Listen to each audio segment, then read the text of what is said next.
मला असं वाटतं की साधा आपला मोबाईल असतो ना, तोही काही दिवसांनी आपल्याला सांगतो की अपग्रेड करायचं आहे तुम्हाला, सॉफ्टवेअर अपग्रेडेशनला आलं आहे.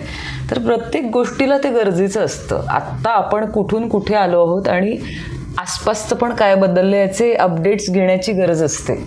तर ते नात्यातही असतं की आपली समजा मैत्री आहे, 5 वर्षापूर्वी आपण जी माणसं होतो ती 5 वर्षात बदलतो. प्रत्येक आता या इंटरव्ह्यू नंतर पण मी बदलणार आहे, तुझ्या माझ्या संवादानंतर मी बदलणार आहे. त्यामुळे ते अपडेट्स घ्यायचे राहतात कधी कधी मैत्रीत सुद्धा. तर ते थोडेसे थांबून कधीतरी घ्यायला हवे असतात. जसं मी त्याचा नाटकाचा प्रयोग करते तर एक दर 25 प्रयोगानंतर रिव्हिजिट करायला लागतं की मी जो विचार करून नाटकाचा प्रयोग सुरू केला होता तेच मी आत्ता करतेय का, प्रतिक्रिया येत आहेत, तोचपणा आलाय, त्याच्यामुळे मी वेगळं काहीतरी करायला घेतलंय, सूरच बदलला, थॉट प्रोसेसच गेली. तर हे जर साधं 25 प्रयोगानंतर होत असेल तर नात्यामध्ये अपग्रेडेशन किंवा अपडेट्स घेणं किती गरजेचं आहे. तर ते 40